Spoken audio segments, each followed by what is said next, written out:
Hi, everyone. We are live, and I wanted to just give a quick announcement um, first before I introduce my guest tonight. Uh, so today's my mother's birthday, so I just wanted to get wish her a happy birthday and love you, mom, and all that stuff, all that mushy stuff, right, Stan? So with me, I have Stan today. Stan the man. Thanks for joining me, Stan. Thanks for inviting me, Ray. And if Mummy Fan Circle is watching, happy birthday to you. She does dive in once in a while. It's a little bit cringy for me to see her watching me, but you know, No, you're not alone. My mum lives over in Cyprus, right? And she loves watching me on these things for some reason. yeah, it's nice to keep up on what's going on, and she does have an interest in what's going on with Arsenal, and she knew all Mine about too. Unai Emery. Let's just touch on that briefly, Stan, because I've been away for a week in Yeah. Ireland. I was actually driving from Dublin down to my brother's house, just outside of Nace. So I heard the news on the radio while I was driving my 13-year-old nephew, who doesn't get excited about much, but I love him all the same. We heard the news about Unai Emery, and my initial reaction was finally uh, we put an end to what was going on with Unai Emery. And I want to wish him all the best. He's a good guy, but he wasn't the right fit for us. What do you think, Stan? Exactly the same. It was early in the morning when I got the news here in Vancouver. I'd fallen asleep on the settee watching something on Netflix, and I woke up. It was about 2, 3 in the morning, and I just looked at my phone, and it literally just started to happen while I was looking on my phone. So then I was up for another hour, thinking about it and looking at all of the tweets and the reactions. But I think, as you say, nothing personal. Probably a really nice guy. I'm sure he tried as hard as he did, but exactly like what you say, it was becoming obvious that it was no longer a good fit, and I think that he'd kind of reached a point of no return with the fans, and it looked like that there was a little bit of disharmony within the playing staff as well. So I think it was something that had to be done. And real quickly before we get into introducing hopes, Stan, for me, the Europa League game, it looked to me like the players were mailing it in a little bit, didn't quite put the effort in that game. Yeah, I expected a lot. We've spoken about this, and I expected a lot more from that game. You get yourself all the way to a final, and especially when you're going up a team that you've played many times before, you've had good results over, what you should be expecting, and then the way that we just kind of crashed out of that final was really disappointing. Yeah. And it just seemed to be the end of last season, wasn't it? There were some games. I mean, funny enough, we're playing Brighton tomorrow, and if I remember, one of the games near the end of the season was Brighton, where we had a really bad result. I think there was Palace. So, yeah. Yeah. From the end of last season, it was there was a big decline. Yeah. Hopes. Thanks for coming in, Hopes. Have you met Stan before? No, I've seen him on other podcasts. Before I speak, can you hear me clearly? Yeah. Sounds pretty good. Okay, just trying a new camera. No, I've seen Stan on Sonny's podcast. Yeah. Pleased to meet you, by the way. Yeah, likewise, mate. Likewise. Thanks for having me, and sorry I'm late. Not at all. We just got started. What was your initial reaction and where were you when you heard about Unai Emery's sacking? So Unai Emery's sacking, where was I? Friday morning. Friday morning. We on a bender. It reminds me of the Kennedy shooting. Where were you when Kennedy got assassinated? Yeah, where were you? I can't remember. I think I was out and about. But I thought, no, hold on, is this a hoax? There was a bit of hey, no, nice to meet you, mate. Pass.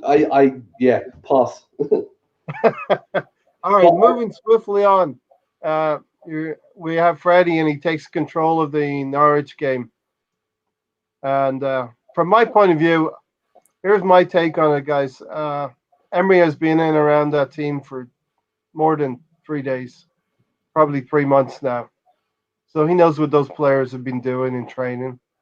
For me, he had plenty of time to understand every one of those players, and it was just a weird lineup for me when we saw that Norwich lineup. Stan? Yeah, I thought it was a very negative lineup. I thought that he'd be a little bit more adventurous. Although in saying that, I was also of a mind that, well, it is his first game, and it's his first game away from home. And we all know that we've not been travelling well on the road, and we've been finding it difficult to get points. So, I mean, on balance, you can look at it and say, well, we did manage to nick a draw away from home, although we were, you know, the scoreline did flatter to deceive, because it could have been a lot more if it wasn't for Leno making some excellent stops. So this is why I'm really intrigued for tomorrow now, because it's Freddie's first game in charge at home against a team that you would think on paper we've got a much better team. We should be able to put out a more adventurous side. So I can't wait to see what the lineup's going to be tomorrow. And no, he was at McDonald's eating breakfast when he heard of Emery's sacking. Hopes, what did you think of the lineup for Norwich? I thought Freddie was trying to second guess what the fans would want, while showing some of his own, his personal touch by putting Willock in and reverting back to Mustafi and Kolasinac, because, you know, what I've seen from Freddie is he's a smart guy. You know, he's been around the Wenger era. He's now been around Unai. He was doing bits for the under-23s, so he knows what he can and what he cannot get away with to a certain extent. So I think he knew that Norwich game would be, no matter who he picked, it was like a get out of jail free card. So he could turn around and say, well, actually, it was my first game, so on and so forth. But I was, you know, he put Aubameyang and Laka up front, which the fans wanted. But then he added Mustafi and Luiz. And then his own creative genius bit was to add Willock in there and to put Xhaka back in as well. So, yeah, it's interesting. And play Chambers on the right at the same time instead of Ainsley Maitland-Niles. Yeah, I think Ainsley Maitland-Niles has openly talked about lack of confidence in playing in the right back position. Stan, is there a worry about Torreira and Pepe?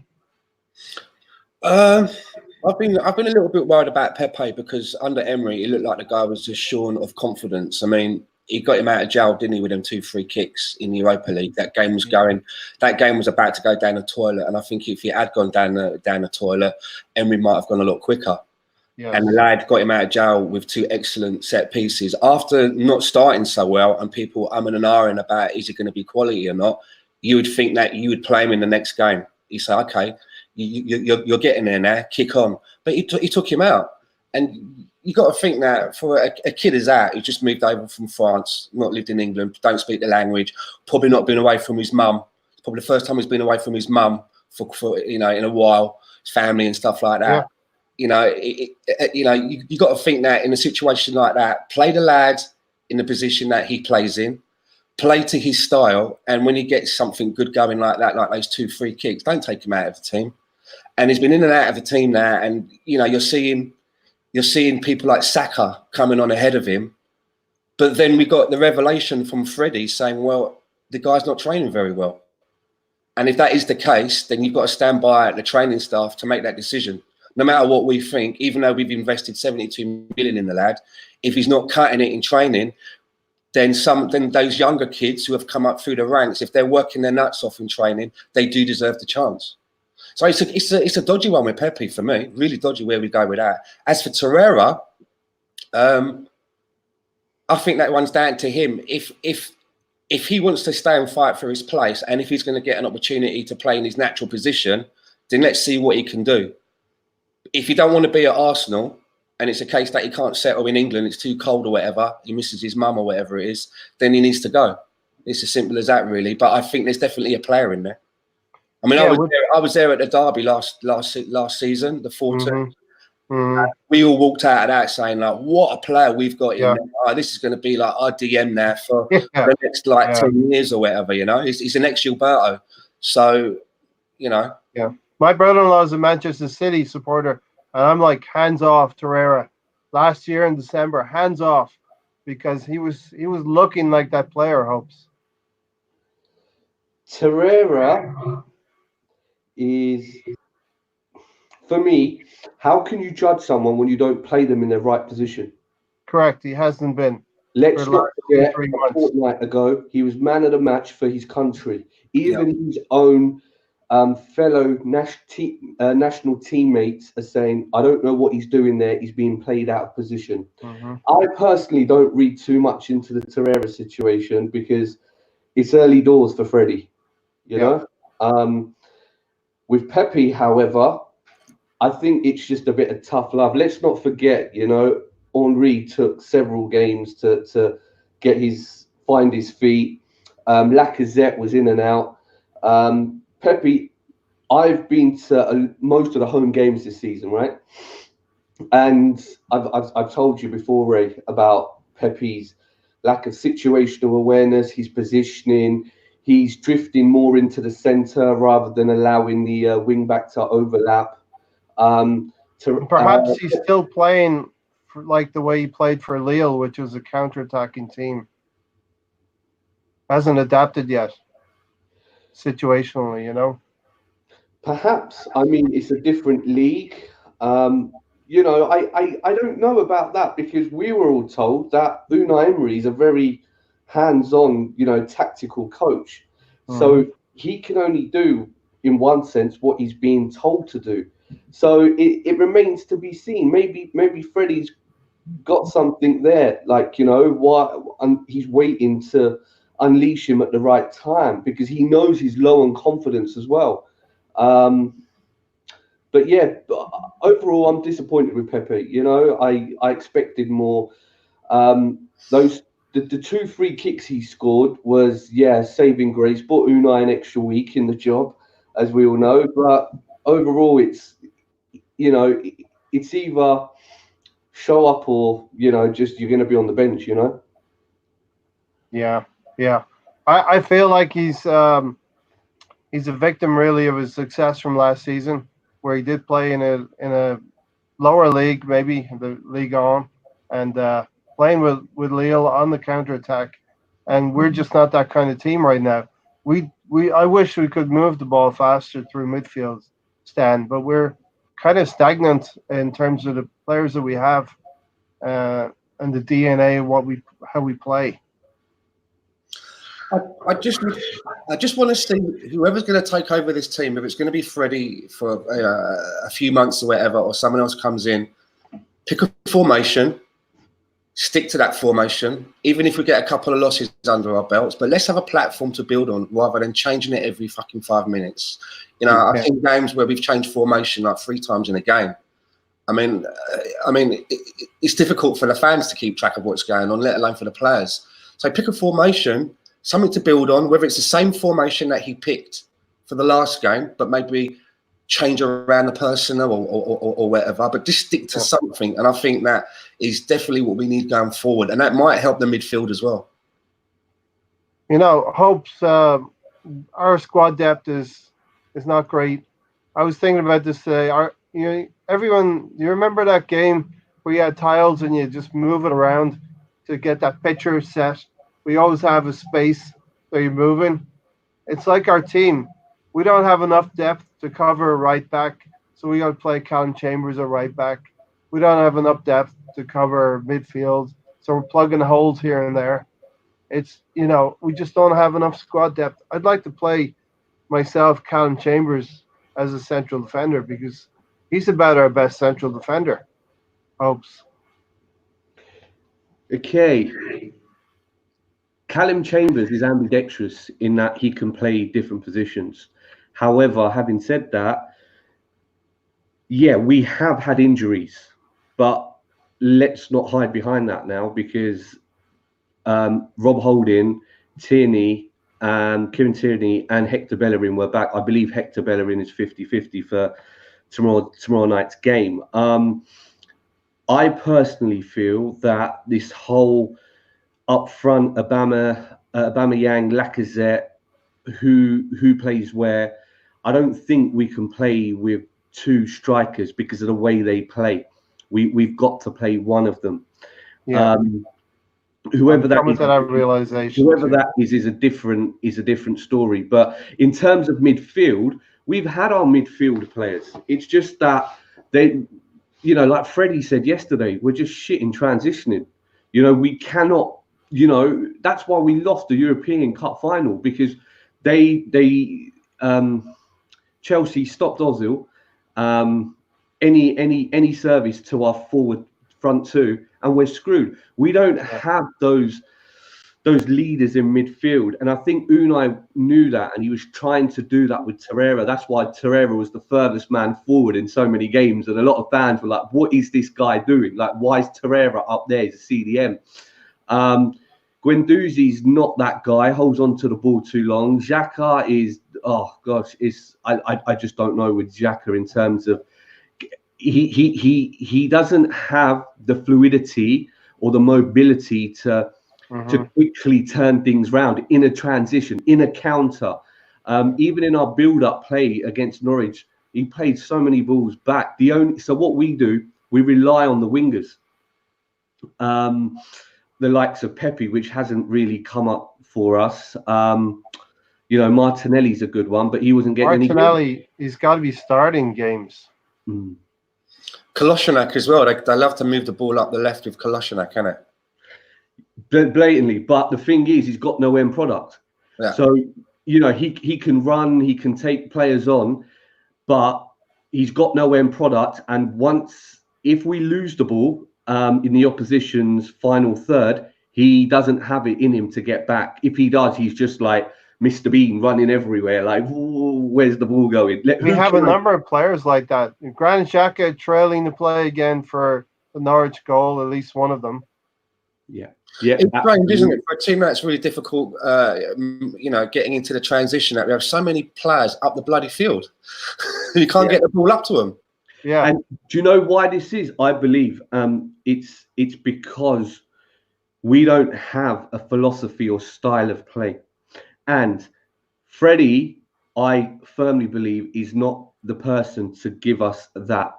He's just there, keeping the seat warm. He said himself yesterday, "Hey, if we get a big name in, I'm happy to step back and to learn." Now, how humble is that? Rather than, no, I want that job. Forget the credentials. Yeah. It is a combination of a few things. Players. People like Ramsey could do it. People like Jack Wilshere could do it. But then they had quite a few seasons learning the Arsenal way. Unai Emery just was unable to implement or teach them that. So I think we have the players. I just think we don't have they're not being trained, or they're not being shown. The tactics are not there. So do you think then, when they're out and they're on the training pitch, that the players are really going to be absorbing and taking in what Freddie's telling them? If in the back of their minds, they're thinking to themselves, well, this guy could be gone by tomorrow or the day after that. Someone else will be in telling me something else.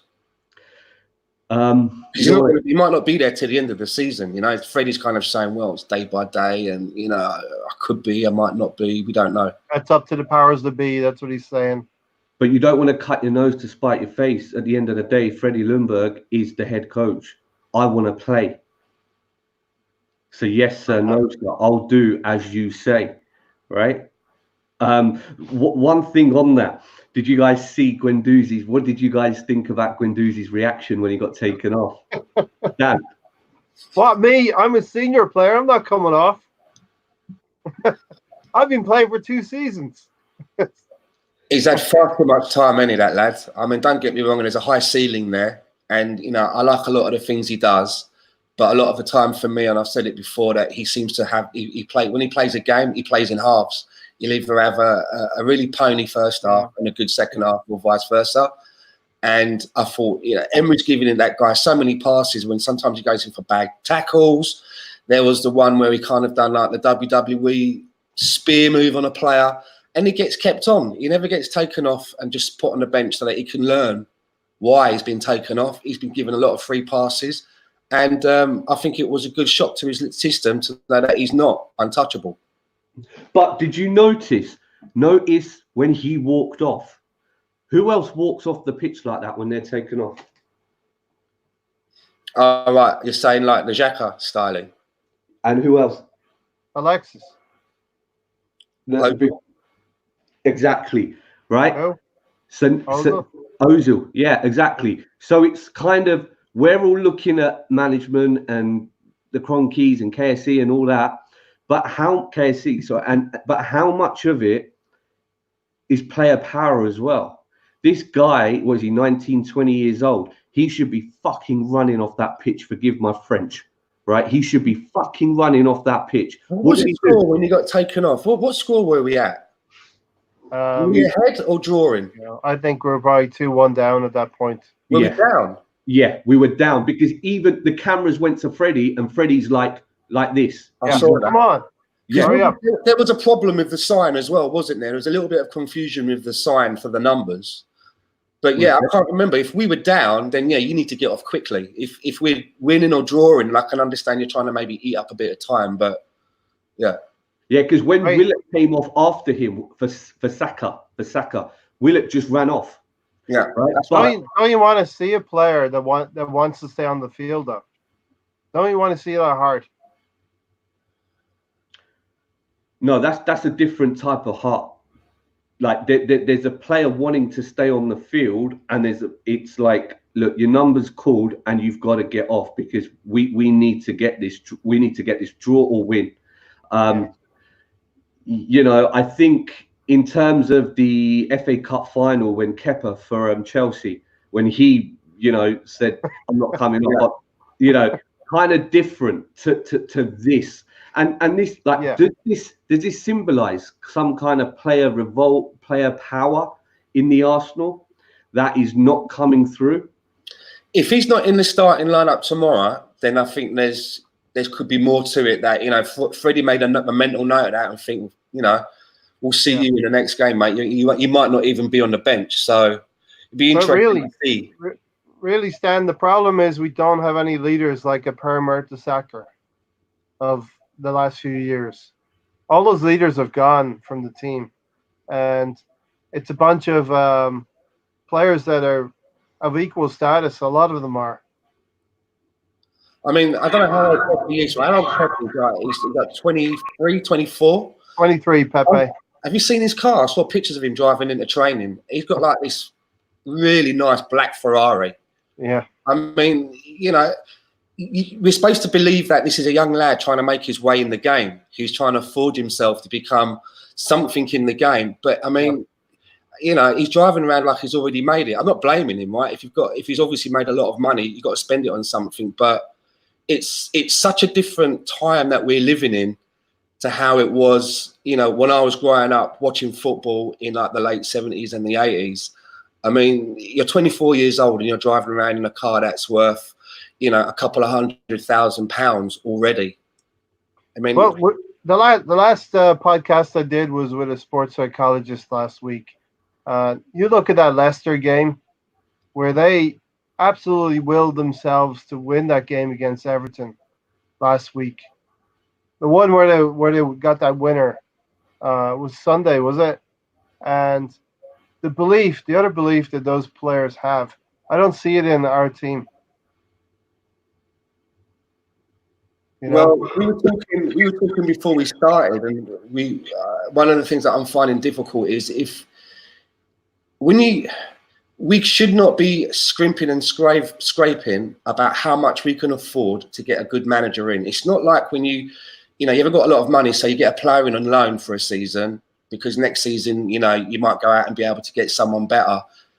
This is the manager of the football club that we're talking about. If it's going to cost us 12 million to get the right person, we should be doing that, as opposed to saying, well, what about, Johnny up the road? He just got sacked from his club, so he wouldn't actually cost that much. Or what about such and such over in Argentina? He's just won the Libertadores Cup. He looks good. Why we could get him because it would be cheaper. We shouldn't be. The cost of the manager should not be the issue. It should be about quality. I mean, this season the manager should be our biggest signing of the season. Yeah, Hopes. We're at a crossroad. Hopes. We're in 10th place now.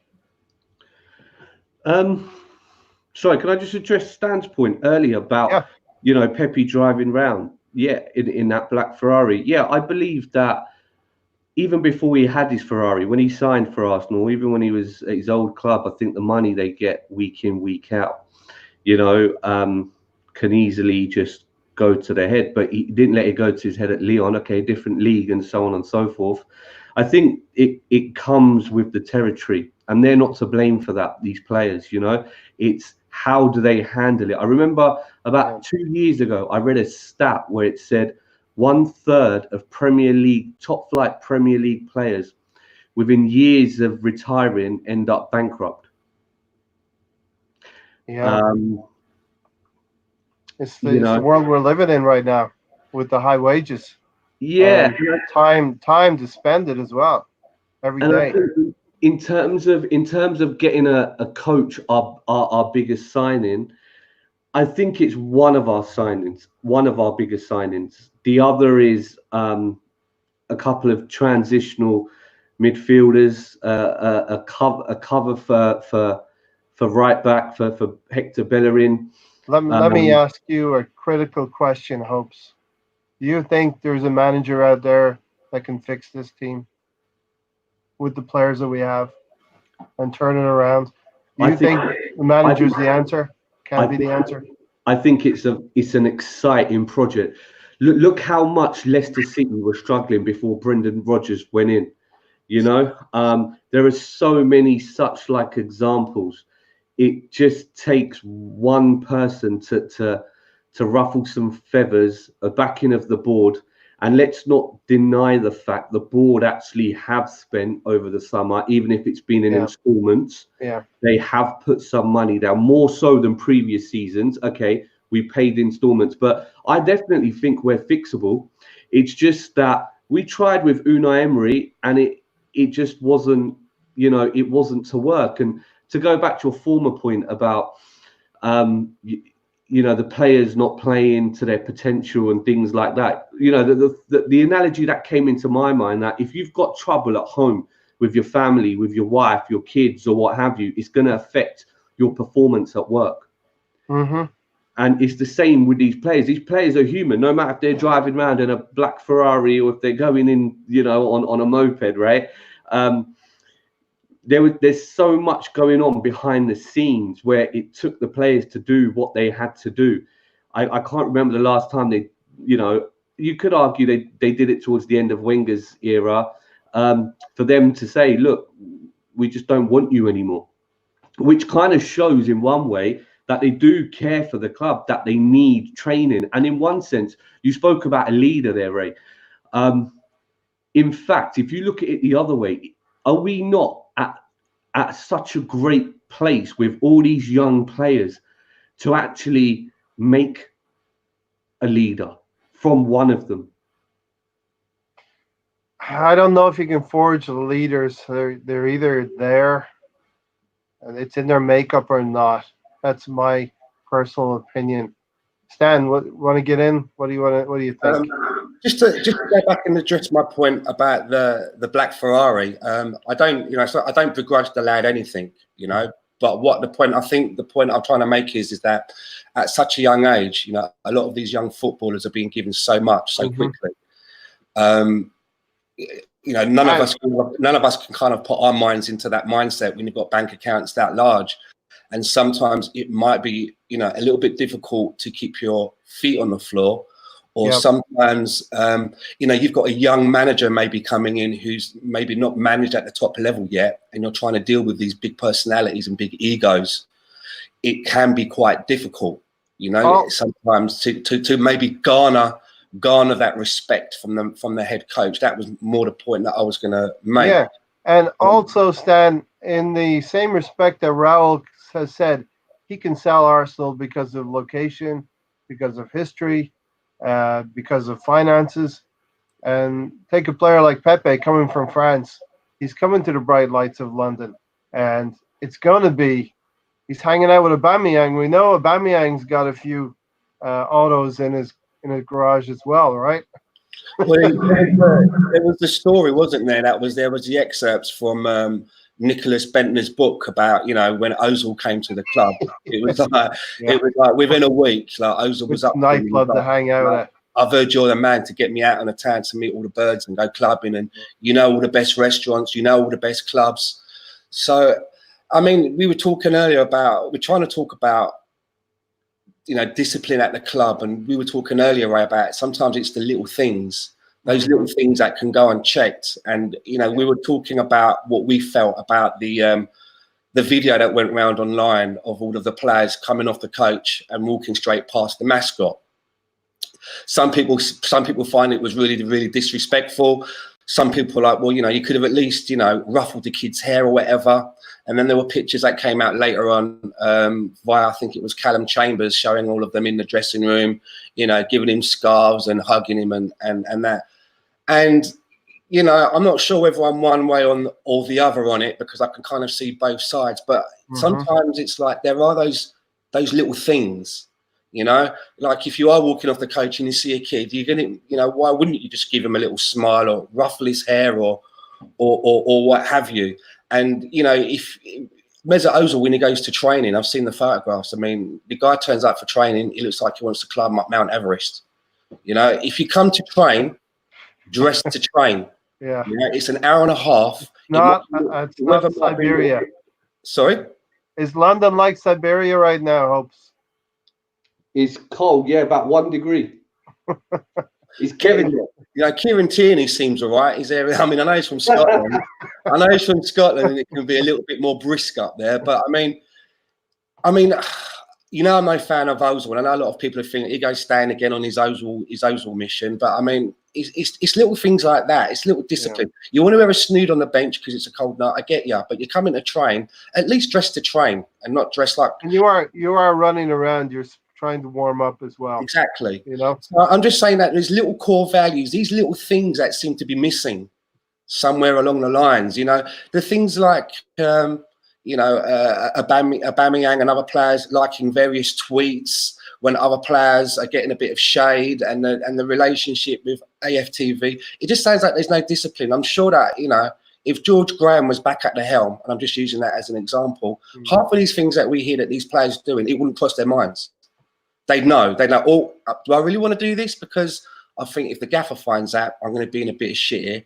There doesn't seem to be any of that kind of respect. Yeah. What they want. Sticking with that point there, right? Then if you look at the likes of Liverpool, Man City, Chelsea, who have been up there, right? The last few seasons anyway, then surely they should have the same problem. But they're winning. Chelsea have had the same problem. Every other season, they've down tools. Is it?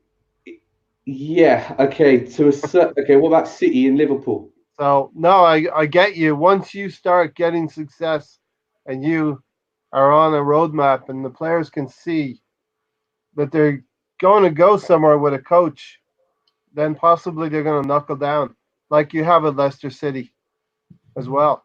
What inspires Alex Trent-Arnold to continuously deliver those mouth-watering balls from the right, after winning the Champions League? I was talking to a friend the other day, and I said, if Liverpool, which I believe they will, win the Premier League this season, before the age of 21, that kid, won the Champions League and the Premiership, and yet he's still hungry for more. But also hopes, I saw on my Twitter timeline, he was getting a bollocking from some of the other players because he didn't do something right tonight.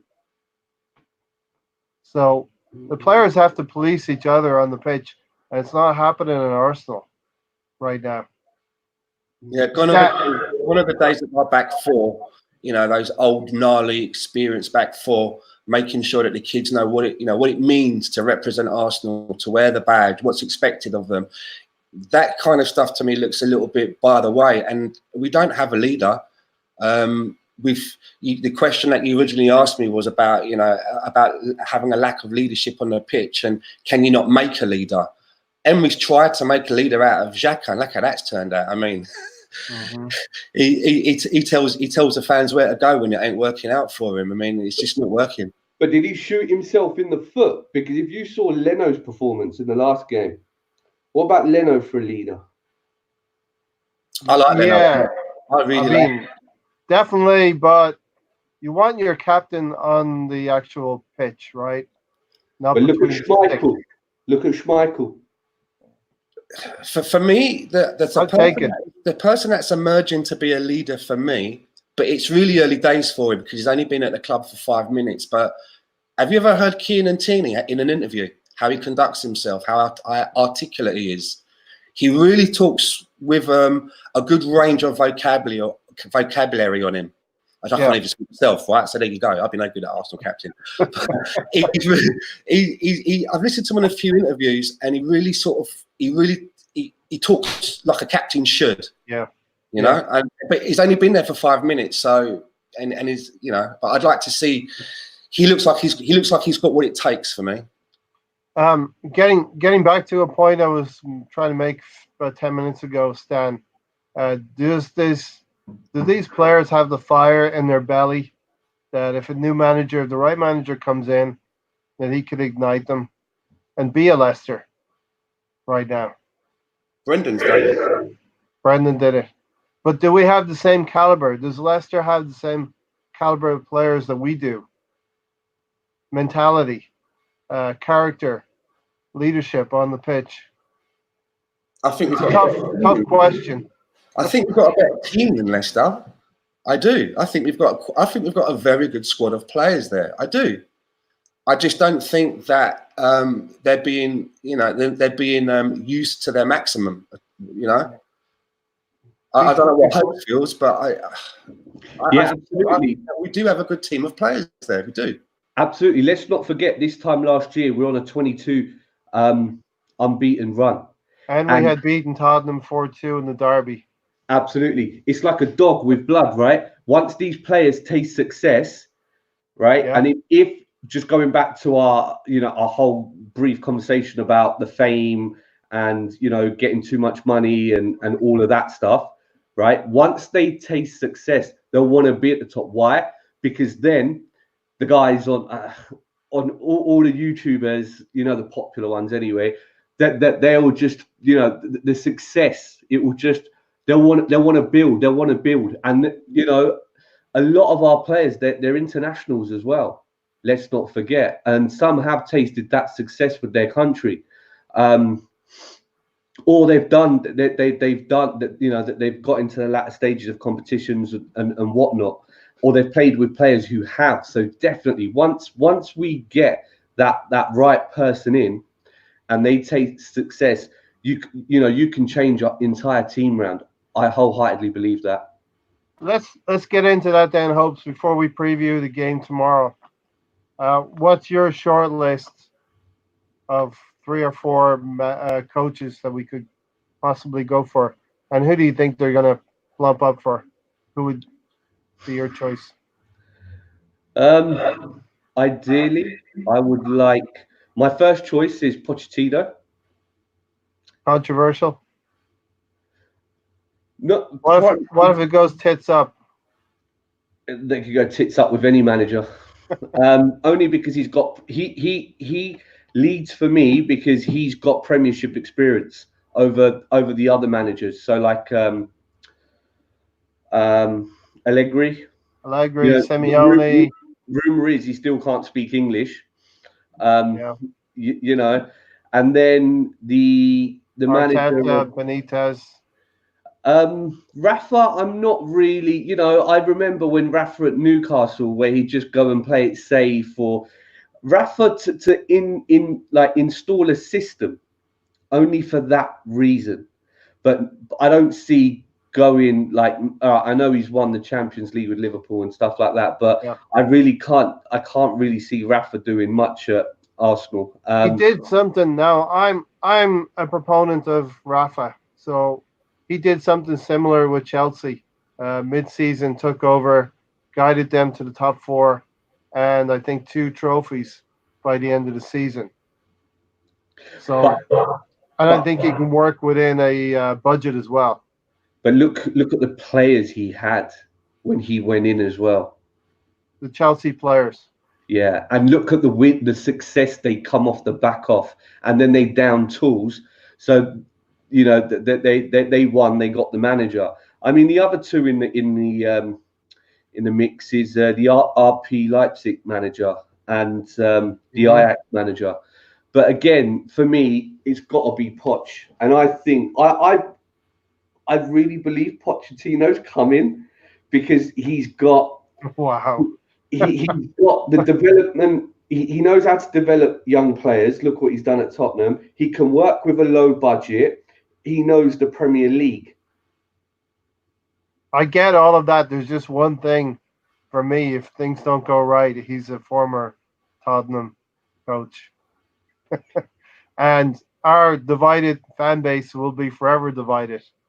Yeah. Just look at Sol Campbell, though.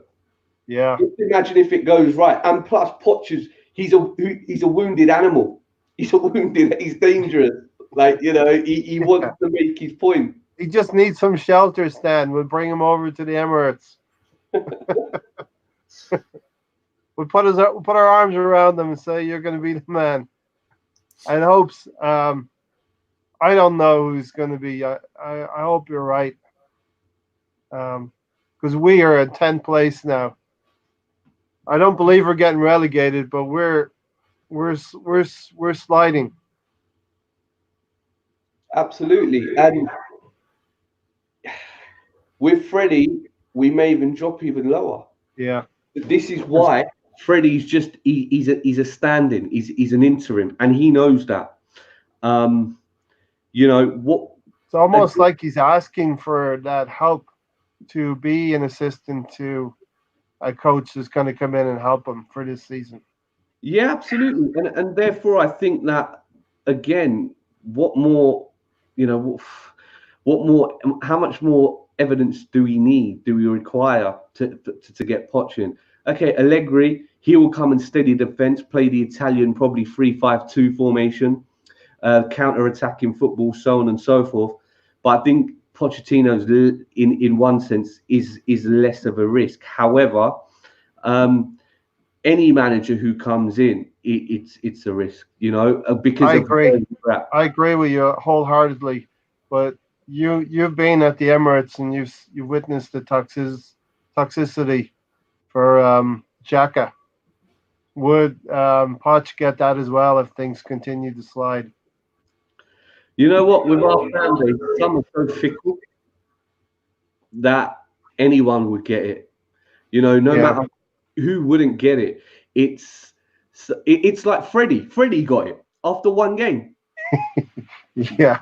A legend. Was that Sonny, Stan? Sonny again? My old mate, Sonny. For me, when it's looking at someone coming in to take over, for me, I would break the bank, even if it means waiting until the summer for Brendan Rodgers, and for exactly the same reasons as Hopes wants. Help me. Who did you? Sorry, Pochettino. Pochettino. I can't even bring myself to say his name. Right, but exactly the same reasons that Hopes wants Pochettino is exactly the same reasons why I'd like Brendan in. And what he's done with Leicester there, he's lost Maguire, so he's lost one of their best players. He's not had much money. He's put his arm around Vardy and got Vardy firing again, because Vardy looked a little bit off the ball to me when the last manager Puyol was there. And if that means keeping Freddie in until the end of the season, and we go and we scrape up the money, you know, we look under the sofa, we do a crowd fund, however we do it, we raise the money, we get the money, and we go to Leicester and we just back up the truck, you know, beep, beep, Stan, dump the money at the door, and we take Brendan. That's for me. But if that's not going to happen, someone that I've kind of been looking at a little bit is Bielsa from Leeds, because I think he would be gettable. He's working in the UK. He does play good football, and I think he'd definitely be affordable, and he would definitely be out looking at, you know, we'd always get 6 points off of Watford every season because we train next door to them. And Bielsa, he likes to peep over fences, doesn't it, to see what the other teams are doing. So there's 6 points right there off the bat. Happy days. Can I just ask you, Dan? Sorry, one moment, about Brendan Rodgers.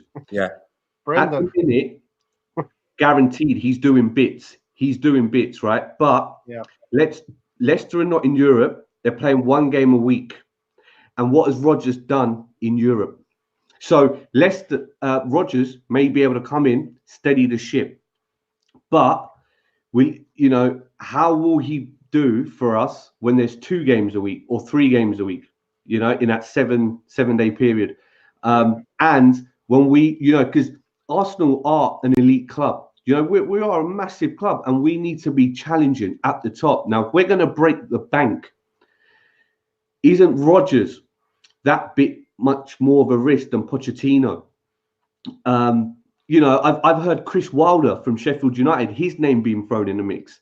Now, fantastic, but will Brendan Rodgers' style of play be found out when he's playing so many games a week and in Europe?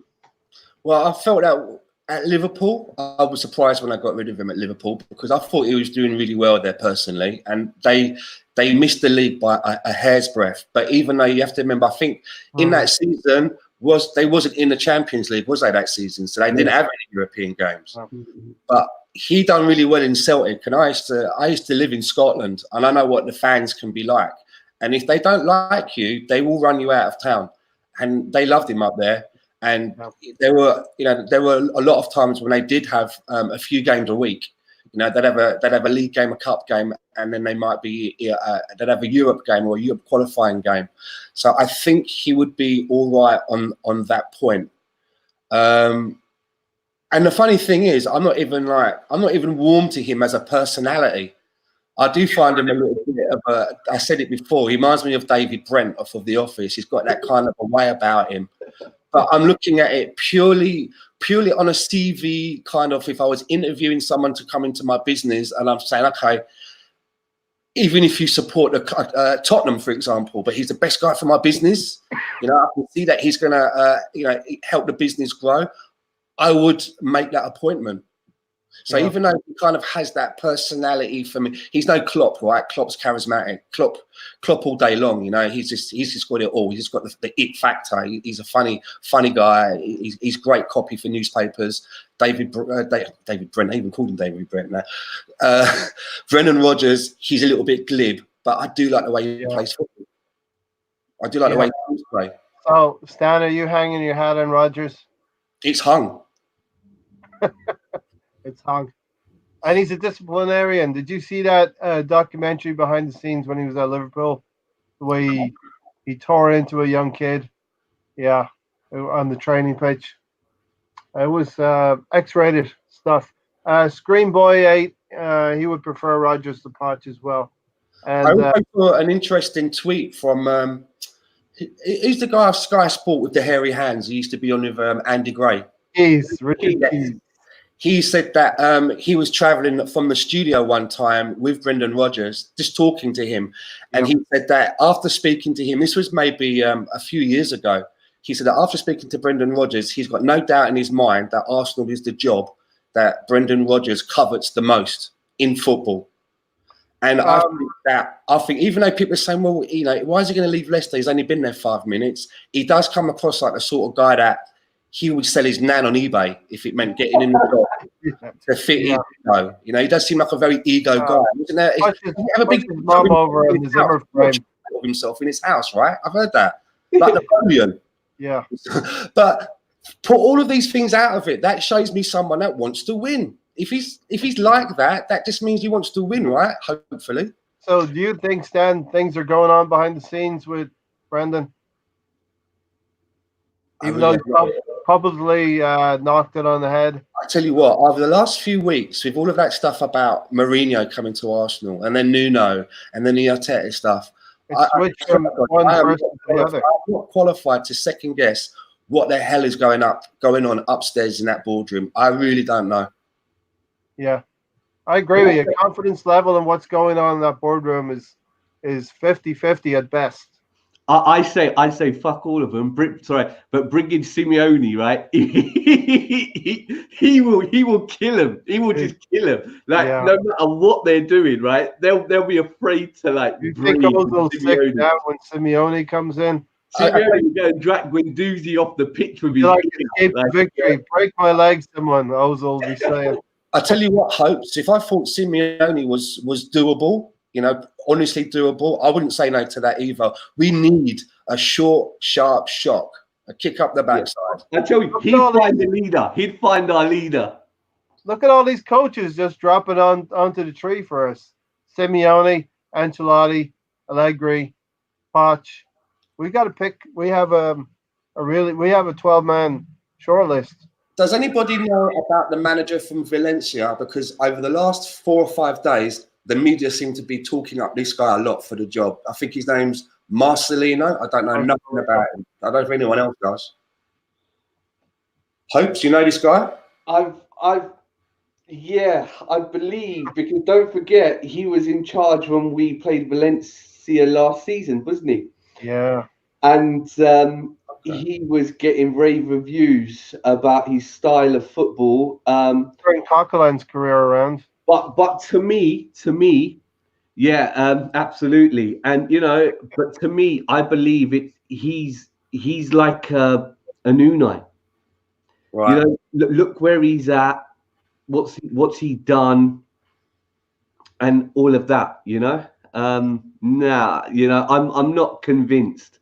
But do you not think this is Arsenal's style? Remember when Wenger came in? We all thought at the time the two names that were buzzing around was Johan Cruyff, and I'm sure the other name was Terry Venables. They were the two names I think that everyone was talking about, and all of a sudden this geezer turned up from Japan that no one had heard of. Yeah, we can't discount this. We had no idea about that guy at all. George Graham was Millwall, and Bruce Rioch was Bolton. Bolton, yeah. Not exactly Monaco. Or Unai Emery wasn't exactly up there until we found out about him, because it was Arteta before then, wasn't it? Yes. Yeah. And for me with Arteta, I think that if we were going to appoint Mikel Arteta as our manager, we should have done that before Emery. Because if it didn't work out, if we were now in this stage and we just got rid of Mikel Arteta, we could then have the narrative of saying, well, look, we tried the experiment. We really tried to get someone in who knew the club, who, you know, who's had a tenure under a good coach. That didn't work. Now we're going to look to get someone who's a little bit more been in the game, been around the block. If we go for Arteta now after Emery and that doesn't work out, to me, it just seems a bit of a risk that I don't think Arsenal are in a position to make after what happened with Emery. Do you guys think the Arsenal board are capable in finding us that elite manager, and B, are willing to spend to break the bank on that elite manager? I don't have confidence in either one of those questions. Nah, to be fair, nah. You don't. Right. Wilder than me. From Sheffield United. Alan Pardew not doing very much these days. Oh, no way. Pardew, no way. Tim Sherwood? Oh, fuck that. Yeah, so we can throw stones at him. Might as well get Stevie G back from Rangers.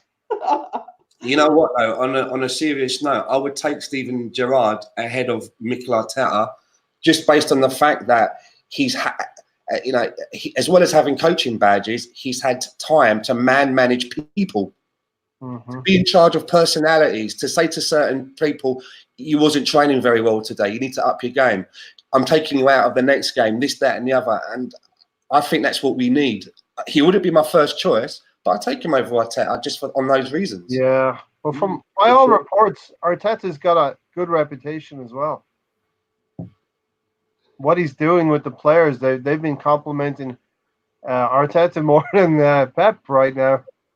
Steve McLaren used to have a good reputation when he was number 2 to Alex Ferguson, right? There's a lot of number 2s. Yeah, Brian Kidd. There you go. Again, there's a lot. It happens a lot, right? You have these great number 2s, and then they decide to go off and try and do it on their own, and a lot of the time it doesn't really work. Glenn Roeder. Apparently, Ben Rodell was a great coach. Well, hey, we shall see what the powerful guys will do for us. I don't know how long it's going to be. Just quickly, how long do you think it will take? And that's really a tough question. What, to find a new guy? Yeah. Well, it should be done imminently, like ASAP, but probably knowing Arsenal over the summer. I think it was Ornstein that wrote, when all this went down with getting rid of Emery, he said that the club's plan is to leave Freddie in until the summer because the club believes that there will be better candidates available in the summer. So I don't know if that means that they're looking at someone maybe like a Brendan Rodgers who wouldn't leave mid-term but could be doable in the summer. And then he went on to say that if there are a string of bad results and Freddie has like maybe 5 games and it really is bad, then they will make a decision sooner rather than later. And if it means for me waiting until the summer because there are better candidates available, I'd rather do that than get someone in now and then we see someone in the summer, someone better in the summer, go somewhere else and be like, we missed out on that guy again. Like we missed out on Pep, we missed out on Klopp. Stan, do you know what? In my opinion, right, that's just bullshit, right? They're just lazy bastards, our boards. Like, look how much it took for them to get rid of Unai Emery. He should have been gone before or during the international. I was going to say the same thing over the summer when he screwed up the European Cup final, right? But they're so bloody lazy that they eventually did it, and that's why I think, put a legend in. He will steady the ship a bit, even if he doesn't, they won't hate on him that much, and then we'll just get some B class manager in, and who's kind of done a little bit somewhere. Because there's also the fact that all these names we're putting in there, we all know that we need, like what we've spoken about tonight, we need more players, we need a leader, right? And then they're just going to moan about, like the board's going to moan, KSC's is going to moan about spending money. And the money. It's with them. It's always fucking something. Sorry, but it's always fucking something. It's never a case of right. This is it. That's why I guess Arteta now being under Pep, he's not getting an unsigned checkbook, so he ain't coming. Allegri's probably thinking bloody hell, like I'll come, but I need money. Pochettino's probably, I just want to get one over on them across the road. So, I really think you're right. We're really at a fine point right now. If we'd have done this 2 months ago, we'd have the room to see what Freddie Ljungberg could do in these 2 months. And now we're fast coming to January, where transfer windows come.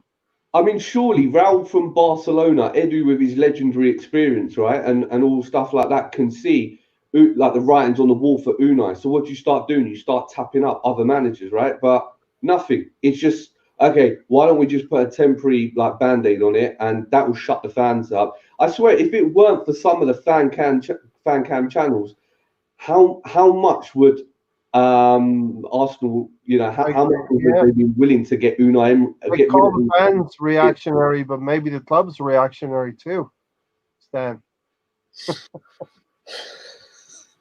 It's a difficult one, isn't it? I mean, as I said earlier, that if it means that the appointment of the next manager is down to how much we're going to spend, that's a really terrible state of affairs. Rather than getting the fans are going to complain as well. Sorry.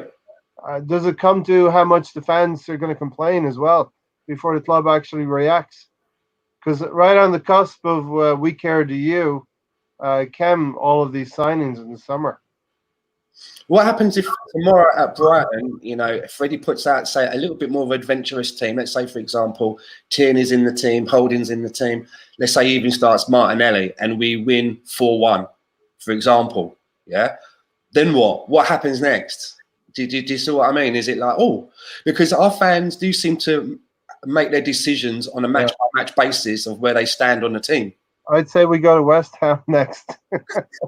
And see if we can do the same thing. Really, we got to build momentum. We've got Manchester City coming up in 3 games. We've got Brighton at home and then West Ham. Fucked because if he puts out the same team tomorrow and we have a similar result where we scrape a draw and it looks like it should have been like maybe another 3 goals to the opposition that they could have scored, it's just going to compound what happened, what the people have been saying about him last week. However, if we win, like I say, 4-1, I guarantee you, right, those people that have scored the goals are going to be the best players ever. Ozil's going to be like the second coming. Because we Arsenal fans on Twitter change their opinions week by week. It's a week by week thing. To answer your question, Stan, if we win 4-1 tomorrow, take the fans out of the mix for a second. It buys the board a bit more time. The question, in my opinion, is how will the board interpret it? Right? Will they then suddenly start? I don't think they're that naive to suddenly start seeing Ljungberg as a long-term replacement, but they will. It will just buy. Just to say, for this very second game, it will just buy the board that much. That bit of breathing space, and it, the media, and then add the fans in. The hardcore will be like, no, Freddie's got to go. Freddie's got to go. Like, he's only in there temporarily. It doesn't. Let's not paper over the cracks. We still need a new manager, and who is he? How comes we don't know yet? Because that is what Freddie is, and he said it himself. He's just a standing interim manager. But yeah, it's those lazy bastards at the top, where they, they'll just be bought more time. If we draw or lose, season's done. I think the season's kind of done anyway. I think the players will get it. I think the players will get it. Ljungberg will be let off somewhat, but I think the players would really get it. We have to win tomorrow. If we don't win tomorrow, the season is done. But whatever hope we have to win tomorrow. When you say the season's done for what? Like top 4? Top 4. But do you really want to go into the Champions League like this? We have to. Vital, isn't it? Financially, it's so vital for us. That'd be what, the 4th season now without Champions League? Yeah, but why? Cash. But even if we had the cash, we're in the Champions League for 20 years. Where did that money go? Or 19 years? You see, the Cronkies have been around not just for a couple of years. Yeah, they've been around for the last 10 years. Well, there you go then. So we're trying to get into the Champions League without a style or philosophy of play, without a leader. Yeah. Hopefully that's coming, Hobbs. I'm scared to get in the Champions League. We'll get battered. I don't want to fucking be Tottenham and like lose whatever they did and get fired. I'd rather go in when we steadied the ship and we got a chance. We fucking struggle against Frankfurt or Victoria. They nearly turned us over. Where did we finish last year, Stan? 5th, 6th? I just go back now onto what Hopes was saying. I'm just really worried that if we spend another year out of the Champions League, we lose some of the better players that we have. It's difficult to attract the better players that we should be attracting, and then we can't get back into the Champions League, and then we become a team that's kind of languishing around the European League all of the time. And that, I think, it will. If we get stuck in that cycle with the kind of owners that we have, they'll never bail us out of it by saying, "Okay, I'm going to throw money at it." They won't. But is that a bad thing? Because if we don't attract the top, fucking terrible. Yeah, we've got look at our front three. We can't provide them with any service. Maybe we need to be bare naked in order to get that philosophy and style of play with Jimmy next door and Tom up the road, right? And then build on it. So then we attract the players to come in to the right positions. Yeah, it's difficult. I think they're going to go big in the summer, in January. I think they've got more money to spend in January. I think they do want to bring in another centre back because they did want to get in Upam and Carmo, didn't they? We've got Saliba coming next year, but I do think whether we've got Freddie in or even a manager, I think the board will spend the money and the board will bring in players. Whoever's managing, I think that's what they'll do. Because I think that the board feels that we're in the last chance saloon, and I think that they feel that our situation, it's vital that we don't miss out for another season. And it's probably to do with things like sponsorships or clauses in other background revenue streams that we don't know about, which are obviously going to get affected as well. And these guys are bean counters, right? They're all bean counters, and they all answer to Stan Kroenke, who's, you know, he's got his project with that big stadium in the States going on, and he's watching every penny. That has to be the mission, come hell or high water, however we manage it, whether it's Europa League or qualifying for the top 4, whether it means we chop a manager now. They're going to do everything. They're going to throw the sink at it to get us out, I believe, and I hope. Yeah. It's depressing. Dressing room is very delicate. You need a strong coach, strong manager. You need leaders in that dressing room, and you need players who want to play for the badge and want to win things for themselves. And if you don't have any one of those ingredients, we are where we are now because of that. Unfortunately. So the appointment, and Screenboy 8, thanks for putting up the odds. The next appointment is very, very important, and I think it has to be. Do we all agree it has to be an experienced manager, coach? Definitely, I do. Yeah. Yeah. And to your point, Stan, a very good point. If we'd have gone with Arteta, thank you, Ivan Gazidis, you asshole, you bastard.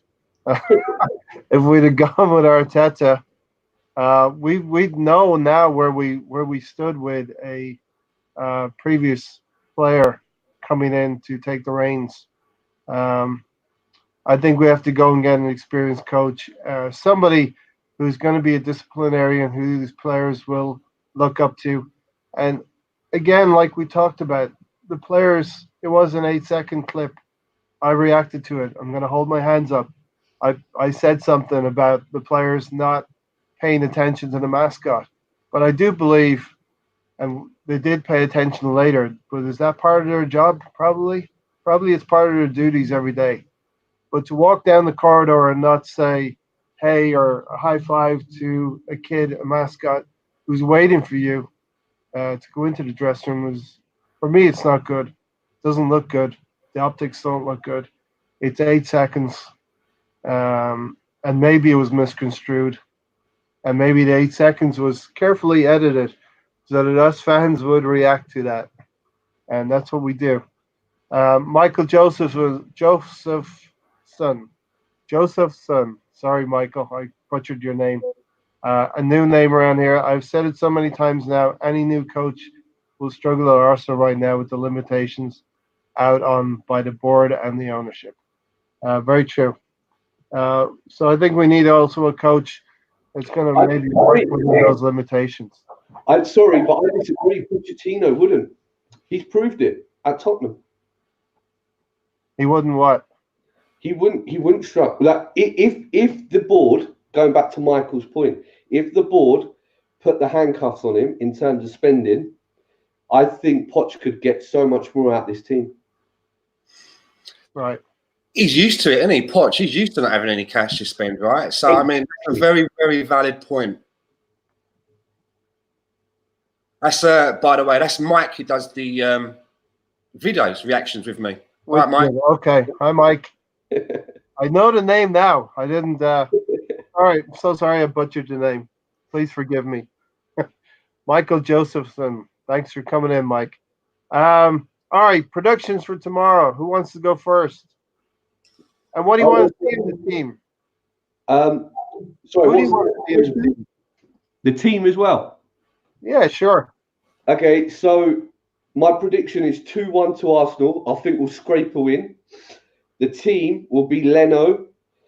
If Bellerin's fit, Bellerin. If not, Chambers, Socrates, Holding, Tierney, Torreira, Xhaka, Willock. Then I'll go Pepe, Aubameyang, and Martinelli. 2-1. And you want Socrates in? Sorry? I didn't hear the rest of the team because I heard Socrates. Okay. Sorry. So you got Leno, Bellerin. Hung up on Socrates. Sorry. Oh. He hasn't been good the last couple of games. Got a point to prove now. Do you think Freddie's going to throw these players in to look at them real time? Say that again? Do you think, okay, us fans, we know what Socrates has done this year. For me, I wouldn't pick him. Do you think Freddie's going to throw these kind of players in to give them a clean slate? What choice has he got? Is Xhaka going to play tomorrow? Do you think he's going to put Xhaka in the team tomorrow? Has there been a midfielder that's better than Xhaka? As bad as this sounds. Why not? Why wouldn't? Okay, from the way that I would set us up tomorrow, and it's something that I've been wanting to see with these squad of players that we've got. It is a bit cavalier. I'd go 4-4-2 diamond. I'd have this is provided everyone's fit. I'd have Bellerin at right back, Kieran Tierney at left back, and then I'd like to see Holding and Chambers in the middle. I'd like to see how we do without David Luiz and Socrates in the back four. And then I'd like to see one defensive midfielder at the bottom of the diamond, and I'd like to see that being Torreira. And then on the right side of the diamond, almost like a winger, but coming in a little bit, Pepe. On the left-hand side of that diamond, doing the same thing, I'd like to see Martinelli. And then in the kind of the tip of the diamond, as the creative person, your buddy. Maybe, okay, we give Ozil another chance, right? In this kind of formation, I'd have maybe Ozil in there. And then ahead of Ozil, I would have Lacazette and Aubameyang. And I just would like to see how we perform at home in that kind of a formation. I know that that formation, players have to cover a lot of ground. They have to really work for each other.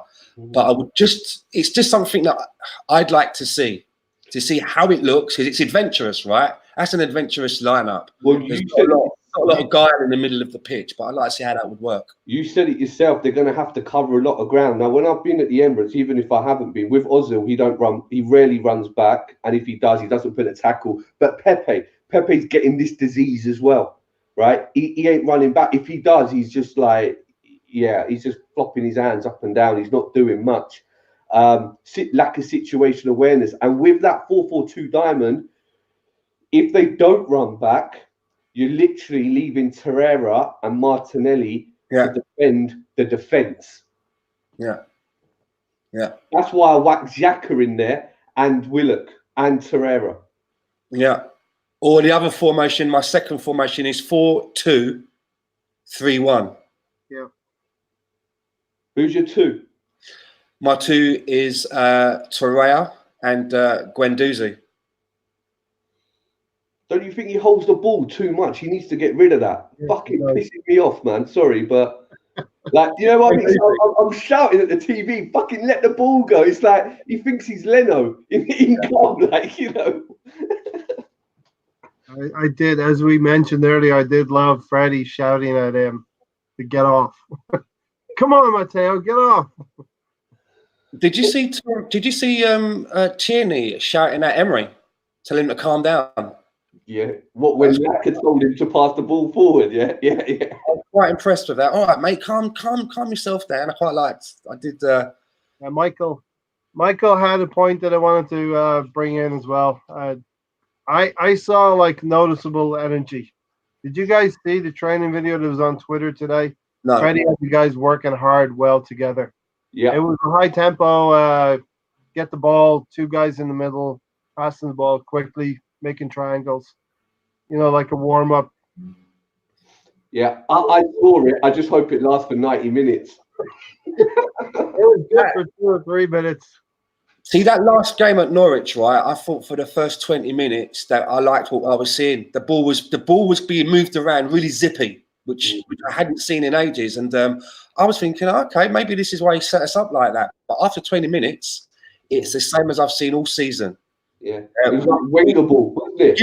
We give away an easy goal, and then we become the underdog again. Our heads go down, and the opposition starts to realise, hold on a minute, we can actually get something out of this game. And then it's just all changed. We become the underdog, and we chase the whole game. When did our heads go down, Stan? Ray? After the first goal. Same shit.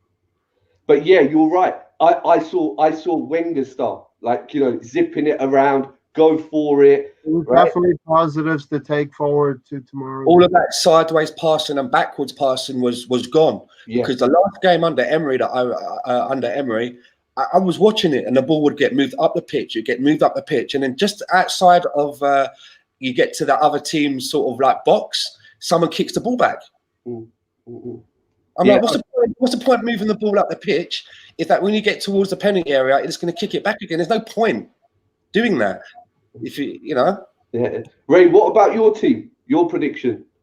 Oh, you didn't say your score. You didn't say your score, Stan. Sorry. Don't worry, I wasn't gonna get out of here without telling you. Don't worry. Score. I think that if we kind of set up in a similar fashion to we did in the last game, and that's the kind of attitude is still going on at the team, then again, I think, and I've been saying it for most of the games so far this season, we'll be lucky to nick a draw. But what I think is possible, I think something like 4-1. And if Freddie says to him, look, or even 4-2, they're going to score goals. We know that we're working on the back, but let's play to our strengths and let's score some goals. I don't mind that. Yeah, I actually hope we have a breakout game. We win like 4-1, 4-0, something like that. But my prediction is not 4-1, 4-0. First of all, shout out to Pistol. I haven't seen you in a while, Pistol, all the way from Australia. Thanks for stopping in today. And so here's my team. Bern Leno in goal. I want Bellerin and Tierney as the fullbacks. I do want Chambers to partner Holding. I think they're the best partnership. Here's the shocker. I'm going to bring Granit Xhaka back in with Torreira as the 2 in a 4-2-1-3. Ozil is the 1. And then Martinelli, Aubameyang, and Pepe. And yes, I'm going to drop Lacazette to the bench. What happens if Bellerin? Say that again. You both said Bellerin. What happens if Hector Bellerin is not fit? Then we do that sliding tiles game again. You know, where we're trying to cover certain areas of the pitch. Obviously, that puts Chambers back at right back, and I think Chambers is a better option than Ainsley Maitland-Niles. Yeah, agreed. I would probably go with David Luiz. He's the next man up for me. Luiz, huh?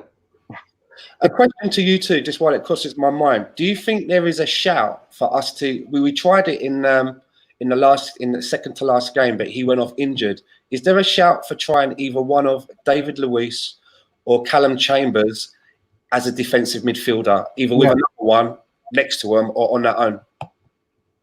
Yeah, 100%. I'm thinking about that today. Yep. 100%. One of them, would you reckon? Because I've never seen Callum Chambers play in that role, but I heard that he done well for Fulham in that role. I've heard a lot of people talk about that, and I know that Luiz can play in that role as well, even though he looked like he had a heart attack when he tried it in the last game and had to go off. Well, 2 points on that. David Luiz won Chelsea. Well, he was their CDM when they won the league. Okay. And Callum Chambers was Fulham's. Was it? He was the player of the team. Yeah. He was the player of the team last season when they put him there. Yeah, Michael here makes a great point. I was going to say the same thing. You can foul in midfield and not give away penalties. You can foul in the box and pull shirts all you like, and you will give away penalties. So I would rather Luiz in midfield than our central defence. He's a little bit of a calamity Jane for me, David Luiz. So again, Ray? He's a little bit of a calamity Jane defender. Keystone Cop. Yeah. These are the players that I think that if we could get rid of them, we'd be in a better place. I'd like to see Socrates, Luiz, Xhaka, Ainsley Maitland-Niles, and Mesut Ozil. I think those players, I'd like to see them gone. I've given up on all of those players. And those are first team players. Hopes, go ahead. with Ozil, don't you think though, if we were like firing all cylinders, right? Like a Leicester, a Liverpool, okay, arguably City, then don't you think Ozil will just run that show?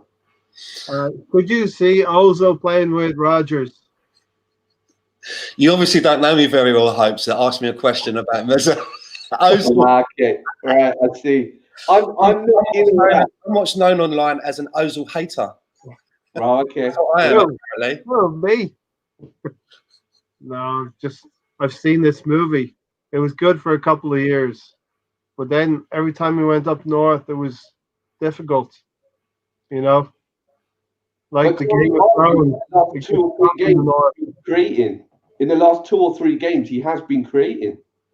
Yeah, I yeah, want Ozil to get a run in the team because I truly believe that at some point he will go missing under Freddie. It's his MO, and then I want to see what his fanboys, what excuses they come out for him then, because all right. I just don't see it anymore with Mesut Ozil. I really don't, and I know that. Yeah, I do talk about it a lot online.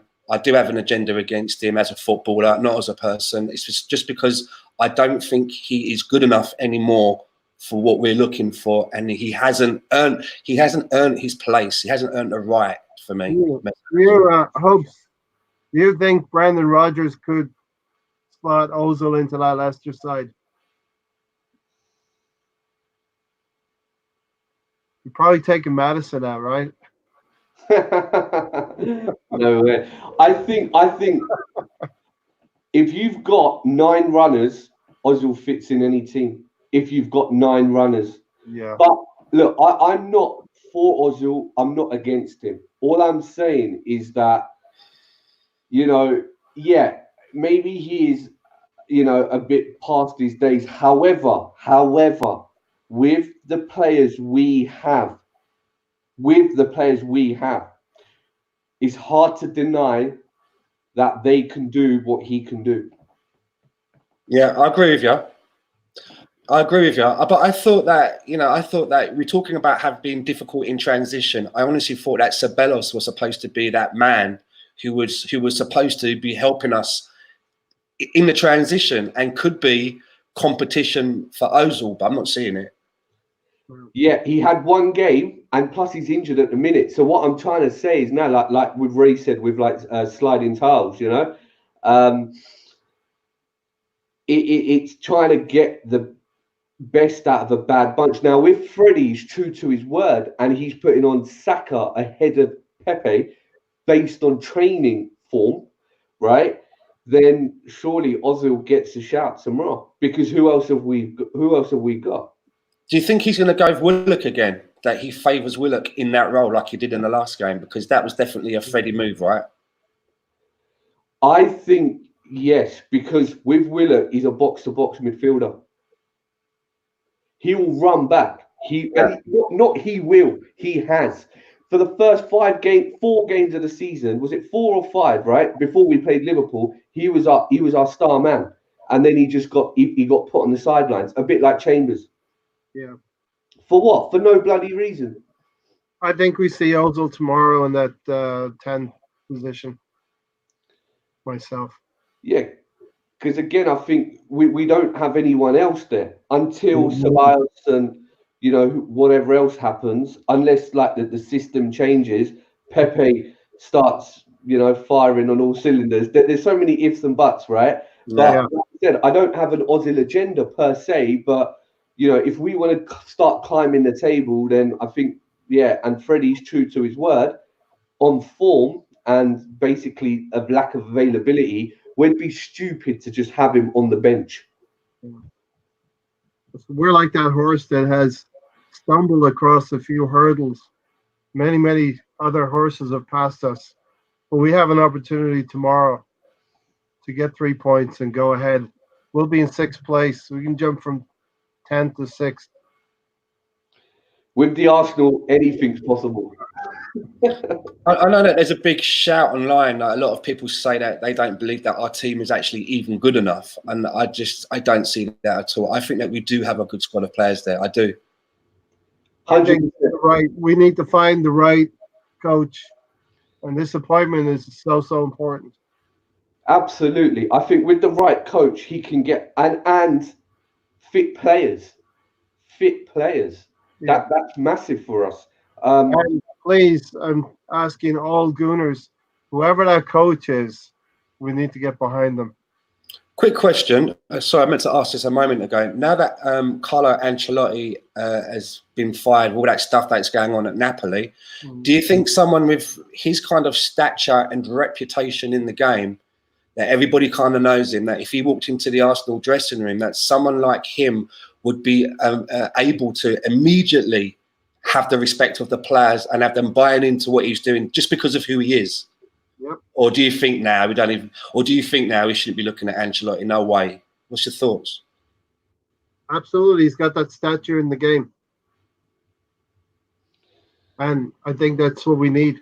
The players to the league as well. He speaks good English. He's done it in the league. What do you reckon, Hope? Do you reckon there's a shout for Ancelotti or? First and foremost, so much that you can't think about Ancelotti. No, exactly. First and foremost, I really think that man is Poch to do that. With Ancelotti, I then look at his last few seasons. Yeah. Bayern Munich, Napoli, is he really... That's a yes to Ancelotti. I mean, is it just the name? But as soon as like Mourinho, a bit like Mourinho, is Ancelotti gonna be there in 2 or 3 years' time? Has he got that? And if he has, who has he done that with, in a sense? Yeah, that's a good point actually about his staying power. I want someone to come in and hopefully be there for, I know it's unheard of these days, but at least 3 or 4 years. I don't want to be like a fucking Man United, man. No. How many managers are they been through? I don't want to be like... Hopes, that's tough because we dittered for two months here. We could have taken our time from October to December.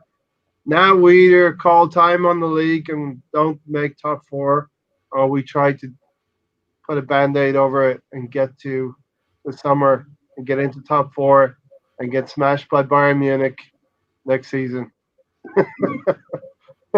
And Serge coming back to haunt us. Yeah, that's, whoever goes in is going to need time. Will we give that person time? Yeah. As long as they have a philosophy of play, but then even if they have a philosophy and style, I can still see a lot of Arsenal fans saying that philosophy does not suit Arsenal. Again, we give Freddie 1 game as an interim manager. Has he even got all his badges yet? I don't know, but there's always going to be them fans, just after 1 game. And it's like we're expecting miracles.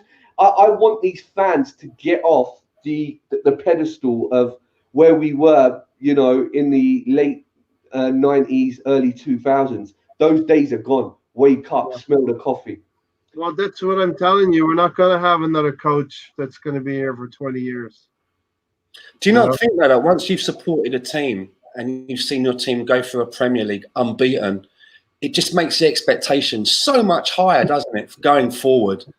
I don't remember what's achievable. You've seen your team, do the impossible, and then to not build on that is to me it's just criminal. There's expectation, but then there's realism as well, right? Well, the whole stadium thing as well had to be paid for. Is that what you're talking about, Stan? Sorry, Ray? The whole stadium had to be paid for. That's why Wenger broke up that team. Yeah. But even before then, look at the team Wenger inherited, the England back 4. Yeah. Right? We had that base to build upon. And those players, Ray was talking about leaders earlier on. Can you train someone to be a leader? You didn't want to be messing with Tony Adams, and if he weren't playing, Bold, Keown, you didn't want to mess with these players. That back 4 was like a wall. And that's why going back to my earlier point, even if we're not in the Champions League, but we get someone and that we cannot attract the big name players, if we get someone to steady the ship and slowly rebuild, like Klopp has been allowed to do at Liverpool. Because look at Pep, he first season he didn't do much. Exactly, and then second and third season, and now look at them. Yeah. But how much time do you give a manager before you call time? I mean, we gave Emery 18 months. I mean, Yeah. I don't know. I think Emery was a bit of a unique situation though, because it wasn't just the results on the pitch. It just seemed like every aspect of his role of managing people seemed to be a bit daunting for him. And you know what we're going to do? We're going to get the next guy in, and if after 18 months, and we don't like where we are, we're going to get rid of that guy, or we're going to take the pain and let somebody see their contract out a bit longer. I mean, I don't know. Stan, to answer that question, in my opinion, right, with all the players fit, with the current players, let's work with what we got. Let's be realistic. How long do you give a manager? With all the players fit, 1 season. That's enough time, right, to see what he's building. Yeah. If not after 1 season, sorry, we have to have that ruthless streak. Now, hopefully, sacking Unai Emery mid-season has, you know, like our board has grown a bit, you know, their balls have grown a bit bigger, hopefully, so that with the next person, because ultimately they can see it's just going to be more bloody work for them. So they might as well get someone who has what I'm talking about, and give them 1 season. If it don't work, jog on. And you could see that with Brendan Rodgers after he pushed everyone off the cliff to get to Leicester. Drove his mom down the river. He did turn things around pretty quickly. Very quickly. You know. And Frank Lampard at Chelsea again, settled right in. Very quick settling in period. Listen, folks, I'm going to go ahead, Hope, so I'll call time soon. I was just going to say, but did Lampard and Rodgers have the same pressure as Unai? Frank didn't, did he? I mean, they can't buy any players, right? So he's got a big pass. And yeah, Leicester, I think they're probably punching where they are now. How they've been doing? They've been punching above their weight, right? Have you heard the expression "chase a rhino"? Chasing rhinos? No. Right? Basically, you know, they'll say on the field, "Go chase a rhino," because it's virtually impossible if you don't catch one. Right? So if you don't, whatever, it's impossible. But if you do, you're just a hero. And that's what I see Brendan Rodgers at. That's why his question, his longevity, his stability in Europe, when the pressure's really on, when he's got all these fan cams and all these people like down his throat, then let's see how he is in front of the media and so on and so forth. And yeah, granted, he did bits at Liverpool. But let's not forget, would Liverpool be where they are today if Brendan Rodgers was still there? No. Maybe. And they've only drawn 1 game, Stan, this season. That's levels right there. Proper levels, man. That's proper levels. They got to put it together from August to May, Hopes. Do you think they can stay the course, Liverpool? Don't do it. Not a calendar year. I hope not. January. Sorry, I hope not. I don't want our Invincibles record broken. I hope not. I think they'll get beaten. If we get to 30 games in the league and they're still unbeaten, then they'll have my attention. Yeah. And we're the 3rd last fixture on there at the Emirates. Oh, Wouldn't that be epic though if we stop them? That'd be brilliant. Just win that game. Yeah. Like what United done to us on 49. Wow, we're going to dive all over the place. I hated that because I like round numbers. 49 just doesn't work for me. I hate Rooney for that game. yeah, it's painful. There's a lot to hate Rooney about, but Crystal thinks that Liverpool will falter. Listen, folks, thanks for coming in. Really, really do appreciate it. I think we will win 2-1 tomorrow. That's my prediction, if I haven't given it already. I do hope Liverpool will go on to win the league. I have said it. I remember what it was like. Well, I think we all remember what it was like 15 years ago and Liverpool are riding that wave right now. Yeah. But I don't want them to get the golden trophy. They can have the silver one. Yeah. Oh, thanks for joining me tonight, Hopes. And Thanks for Stan. having me on. Thank you. Stan, thanks for coming in. Stan the man. Likewise, thanks for having me on, and nice meeting you as well, Hopes. Yeah, likewise. Nice one, fella. All the way from Vancouver to London, or close enough, right, Hopes? Yeah. Listen, if you like this long podcast, give it a like, and we will catch you guys soon. Come on, you Gooners, let's get a win tomorrow. Come on, Arsenal. We're gonna do bits, go from 10th to 6th. Red Army. Ready revolution. Yes, come on. See you later, everyone. Good night, Thanks, guys. Thanks, Crystal. Good night, everyone. Cheers, Stan. We're out of here. He was gone.